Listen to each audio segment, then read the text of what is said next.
Apollo மருத்துவமனைக்கு சென்று D ராஜா, வாசன், நாராயணசாமி உள்ளிட்டோர் முதலமைச்சரின் உடல்நலம் குறித்து விசாரித்தனர். முதல்வர் விரைவில் முழுமையாக குணமடைய வேண்டும் என அவர்கள் விருப்பம் தெரிவித்தனர். ஓ பன்னீர்செல்வம், தம்பிதுரை மற்றும் பல அமைச்சர்களை சந்தித்து பேசினேன்.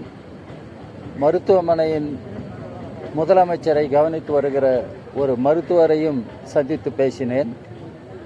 முதலமைச்சர் தேறி வருவதாக அவர்கள் தெரிவித்தார்கள். முதலமைச்சர் நலம் பெற வேண்டும்.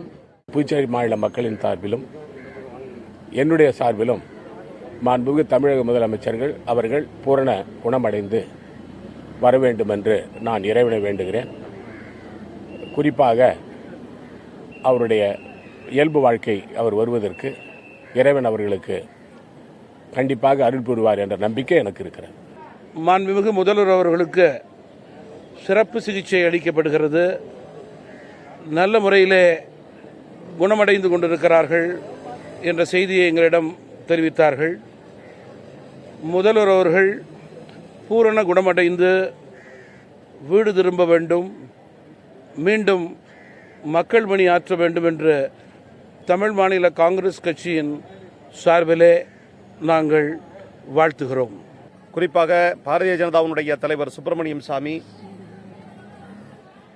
தமிழகத்தில் முதல்வர் சிகிச்சை பெற்று வருகிற இந்த தருணத்தை பயன்படுத்தி தமிழகத்தில் குழப்பத்தை ஏற்படுத்துவதற்கு அவர் முயற்சித்துக் கொண்டிருக்கிறார்.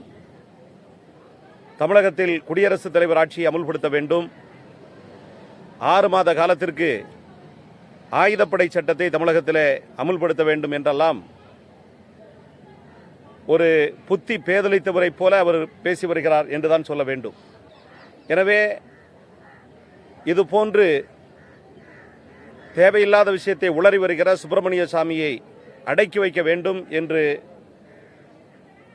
மத்திய மாநில அரசுகளை நாங்கள் வலியுறுத்தி கேட்டுக்கொள்கிறோம்.